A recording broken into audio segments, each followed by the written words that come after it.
Hey guys, long time no see. Today we're taking the shot at the new Rising Freedom, finally catching up to the hype train for once as the new movie is coming out. Gundam Seed was my first Gundam series, and I also went to Shanghai earlier this year and saw the Freedom statue, so you can say I'm all freedomed up. I actually picked up this kit at the Gundam base in Shanghai thinking that it was gonna be another Witch from Mercury situation where kits arrive in the US like half a year late, but these are actually already in stock in the US now, so that's an L on me, I guess. But yeah, back to this kit. The box extrudes out at the bottom a little bit from the top half. I've never seen that really on the kit. Quite a bit of content in the box to justify that $25 price tag. So to be honest, I still think that's a bit too much, given that a lot of the content are just these big wing pieces. But the price of Gunpla has been taking a hike anyways, so I guess this is to be expected. Most of you have seen this giant sheet of stickers by now. We'll see how this affects the building process. Anyways, let's get started. The face is really good. There's this really intricate face part for color accuracy, clear part for the eyes if you want to add LEDs, but the seam on the head is at this really awful place that cuts right through the Vulcans in half. This is going to be really difficult to work with. Overall, the face looks decent. Torso colors are great, arms are great, legs have a lot of interlocking parts, so the seams are going to be bad. But these little heels on the feet are just, chef's kiss. You already know how I feel about heels on Gundam. Pointy toes are amazing too. These skirt guns are a bit too short for my taste. This airplane head part is not only kind of dumb, but also has this large seam line on the side that's gonna be hard to deal with. The wing designs are super lazy. I feel like there should have been a lot more parts to these wings. These white lines are gonna be really difficult to mask for. This gun is really annoying as it's got this inside part for color separation, but in reality it's just making the seam line really difficult to work with. And if they're so serious about color separation, why didn't they make any of the blue parts on the gun? It felt like they were going hard on specifically half of the kit, but the other half was just designed by children. Overall, I can see why this kit got so much hate early on. People say that it's the colors, but I honestly think that it's the proportions. This kit looks weirdly stocky. This is why if you look at the Robot Spirits version, it looks a lot better as it is slimmer and sharper everywhere, right? We would have to obviously extend the legs and the arms, and the collapsed wingspan is also a bit too wide. This kit also has the classic seed problem where it just does not stand up with that backpack, so we'll try to fix that as well. Oh, and one more thing, these side skirt pieces are super wide, forcing the arms to rest very awkwardly outwards in this perpetual gigachat stance. This inside part, as you can see, is touching the thighs, making it impossible to close these side skirts all the way, so we'll modify that by cutting along this line. I started by scribing a guideline first, and then just snipped it off with my trusty god hands, and immediately you can see the result. The modified side now enables the arm to rest in a much more natural angle. Furthermore, I'm shaving down this peg hole a bit so the skirts can sit even closer to the torso. As you can see, the difference is pretty huge, and you can still pose the side railguns as they were meant to. I would say probably even better because now they can kind of sit perpendicular to the waist. Lastly, I cut off an angle to the modified part and gave it an angled edge so it would match the look of the outside part.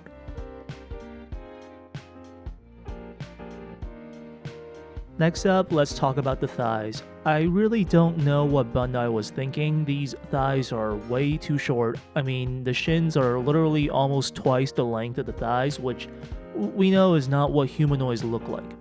We'll start off by sawing the thighs in half, starting with a guideline scribed into the part, and get sawing.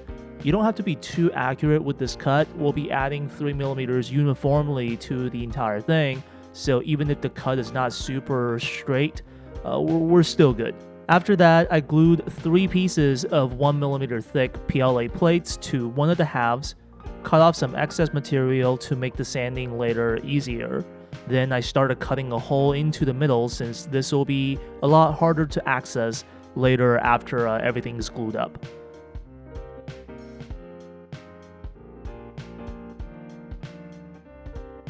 After I dug a rectangular hole for a leg frame to pass through, I went ahead and painfully sanded every side down.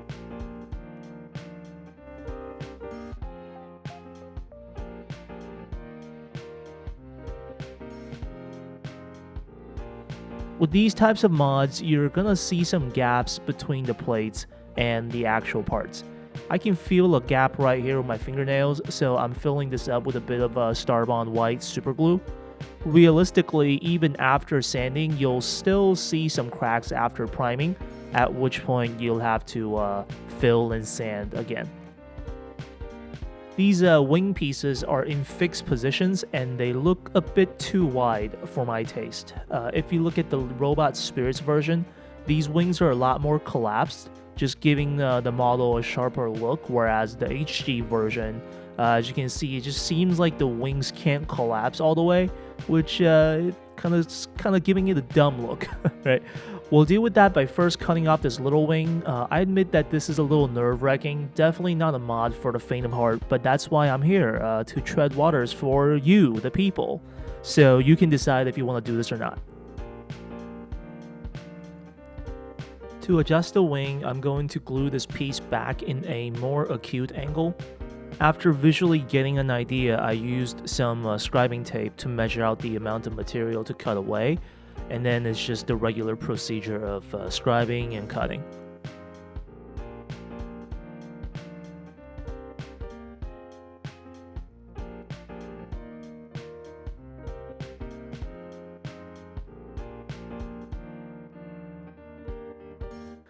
Now that we have a good fit, it's just a little bit of super glue and trying to hold it in place as much as you can. There's gonna be a bit of excess glue. I managed to remove most of it with this white chisel after the glue cured, and sanded the surface down after.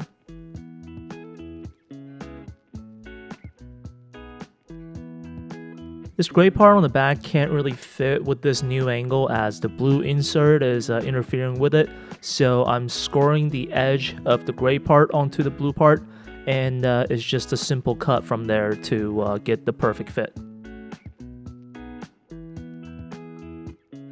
As you can see, the modified wing on the right is in a much tighter angle than the left, but the white railgun part is still sticking out.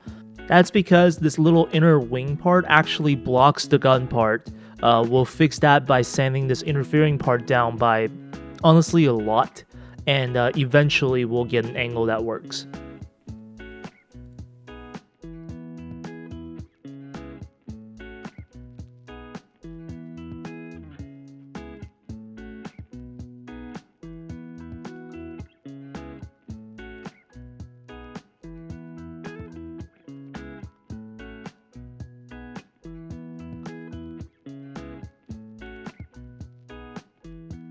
I want the kit to be able to stand on its own without much posing, which means I'm gonna add some weight to the feet and legs. Starting out from the feet, we got a bit of space in this heel. I got some of these little steel balls that I'm gonna put inside this space for weight, but the ball was a bit too big. To deal with that, I drilled a little pocket into the heel to make some space for the ball. After I made sure the ball fits, I glued it in place. This white part in the front can fit one ball. The front of the foot, like the toe part, is perfect for two of these balls, but this peg thing at the bottom is kind of in the way, so I'm cutting this off. To add even more weight, I'm filling this part entirely with epoxy putty.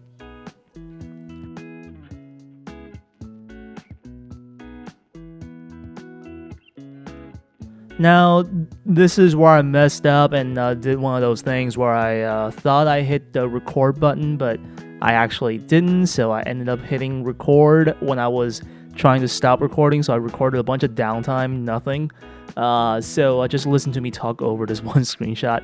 Basically, this little back compartment for the little leg wings can fit 2 steel balls on each side, so 4 in total. And this front part can fit 1, so basically a total of 5 balls per leg. I also filled the back with epoxy putty, so it's even heavier now. With all that lower body weight, hopefully the Rising Freedom can actually for once rise up without a stand. This face doesn't look half bad, definitely looks a lot better than the HG Strike Freedom face, but I still want to modify it a bit, mostly to give it a bit of volume. Obviously the antennas need to be sharpened and the seam lines need to be dealt with. We'll start with the easy stuff with the antenna. I don't want to make these too long, so no extension this time. I'm just holding the antenna with one finger against the sanding board while I'm sanding to make sure that it doesn't break, and just sanding until I get a point. Okay, time to deal with the seam line here. Before we start, I want to say in hindsight, my solution here is probably wasn't the best. I've seen people cutting away the Vulcans, glue them up to the front and ignore the other seams. Honestly, I don't know if that's a better method than mine. I think the best thing to do here is probably cutting these dome parts off and glue them to the front, but it's too late for me now, so you'd have to just explore those options yourself. Or maybe just ignore the seam line altogether, right? That's also an option. My plan was to glue the entire helmet up and then insert the face from the bottom.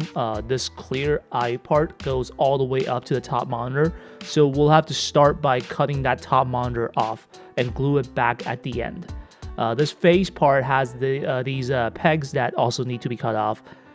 I know I'm doing a pretty awful job filming this. Most of the modifications here were done while I was holding the parts right at my face, so I forgot to film a lot of the process. I immediately ran into an issue with my plan. This face part doesn't actually fit into the helmet from the bottom. Most of this gray part doesn't show up after assembly, so I cut off the excess and sanded some of it off to make the face smaller. As you can see now, the face fits back in. With the eye part though, the eye part just doesn't fit through the bottom, so I had to cut this in half and install the monitor part by itself to glue to the head at the end, and the eyes will go in through the front. Now let's talk about the face. As a whole, the face felt a bit too flat for me. I wanted to sand all surfaces of the face a bit so the surfaces can be a little more angled, giving it a bit more depth. I sanded the white and gray parts on their own. After sanding, the face surfaces are, hopefully you can see, a lot more leveled compared to the original flat face. I also shortened and thinned down the tongue a bit, as well as the chin. Originally, this face had this thick chin, which really took away from the aggressiveness. Anyways, this is the final result.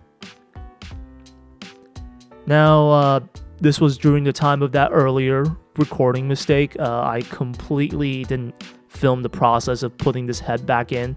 So just imagine with my description. Basically, you put the eyes in from the front first, insert the face from the bottom, which will lock the eyes in place, and then put the monitor from the top in, and then the antennas. The monitor isn't fixed to the helmet, so I have to glue it onto the helmet after everything's painted. So let's talk about some of the easier seam lines. Starting off, this airplane head part has these little wings in there, so now do as I say, not as I do. The ideal solution would be paint these wings first, install them in here, mask them, and then close up the airplane head and fill the seam line on it. But I got smart here and I cut open a notch on the connection of these wings, thinking that I can do the seam line first and install these wings back later, which hit me right back because after I did that, I found out that these wings can actually go back in. You see, the connections of these wings are not level with the wings, but the openings for the wings only fit the wings themselves, so I can't actually fit this connection part back in. So I had to cut away a block for the connections to fit through.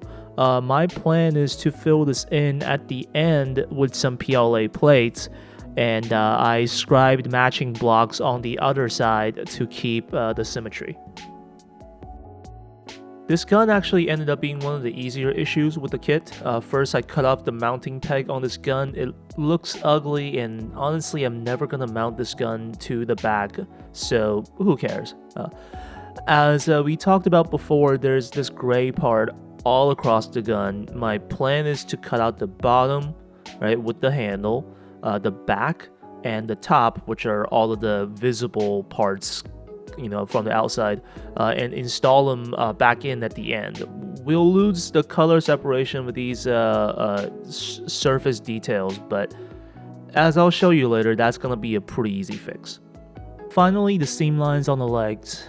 We got 3 interlocking parts here, so I can only really deal with this seam line after all of these parts are fully painted. I masked all of these, closed up the legs. As you can see, we have 1, 2, 3 partial seam lines to deal with. Seriously, Bunda, you really couldn't have done a better job with these. Anyways, I filled these seams up with some black super glue and sanded them off later.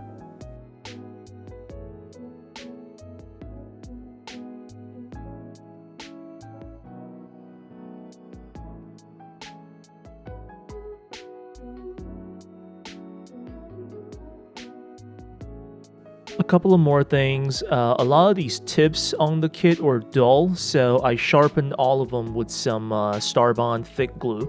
This stuff isn't as runny as some of the normal super glues are, so it would build up at the tip of whatever you put it on, giving you enough material to sculpt with. I did that on the wings, the skirts, and toes to increase the overall sharpness.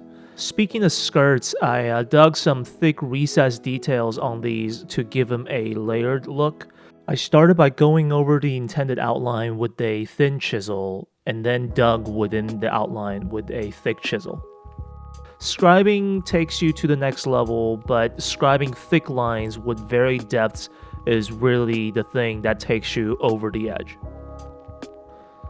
Let's take a look at the work so far. As you can see, the kit stands now on its own, no pressure, even with the wings all the way extended out. The overall proportions look a lot more serious compared to before.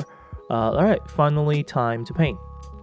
I almost never talk about how I mix colors, and that's because I honestly don't keep an exact recipe.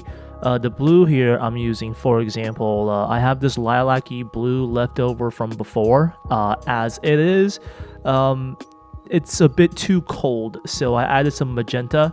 I always adjust colors by adding primary colors. I went a bit too hard on that magenta, so now this looks straight up purple. And when that happens, you just add more blue. Anyways, I ended up with a warmer blue than the original. This color will serve as the darker blue, and I'll add white to it to make the main blue. That way I have 2 very subtly different blues that work well together. I haven't done flat coats in ages, but for these skinny Gundam kits, shading isn't the best way to go. To get a smooth coat, I'm doing the dry wet method, first going over the part in low airflow for that dry coat, then go over the second time for a wet coat with more pressure. That way the wet coat doesn't pull and we get an even coat.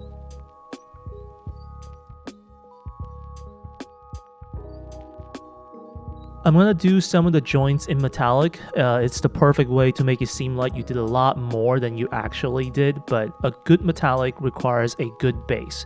I'm using this all-clad black primer. This stuff is really good, but it doesn't dry too well, so just don't handle it barehanded until the metallic layer goes on, unless you want fingerprints on your parts. I used gunmetal on most of the metallic parts and copper for the accents. I've been really liking using copper lately. It's not as corny as using gold, which is honestly the biggest issue when it comes to metallic paints. They get corny pretty quick. The amount of masking is pretty insane, but the result is definitely worth the time. For some of these more irregular shapes, you just have to layer small pieces of tapes to match the overall area, especially for these white lines on the wings.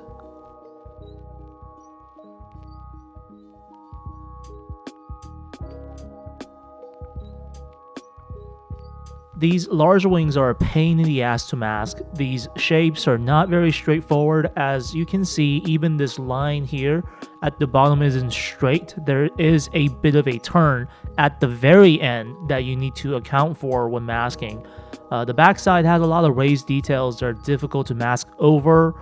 This white line extends all the way out from the back to the front, so you have to mask these little turns in the middle. It's really just not fun. I would say that on average it took me about over half an hour to mask per wing, which could have been totally avoided if Bandai just decided to add like 2 more parts per wing. For the surface details on the gun, we'll be doing the reverse wash method. To make things easier, I gave the details a rough mask, so I don't have to erase as much away later. And then I painted over them with Tamiya enamel. After that, I wiped out the enamel paint with some Zippo oil and this flathead swab. I don't know, the result is pretty clean, I think.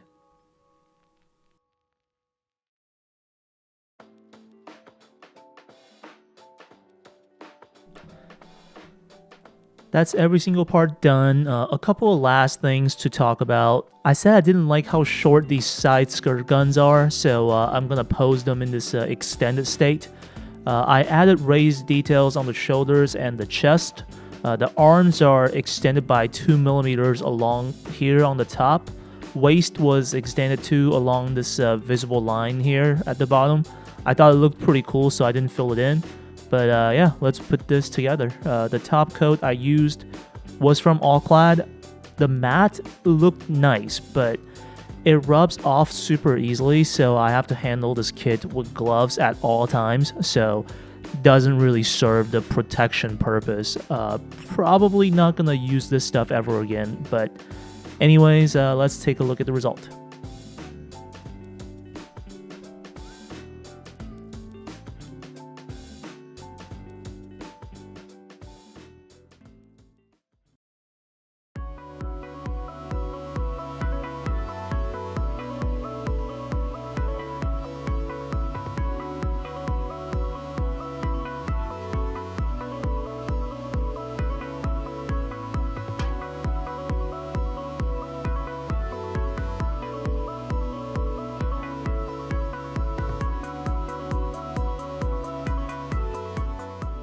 Okay, so to recap, I love how the Rising Freedom turned out, but the process was overall not enjoyable at all.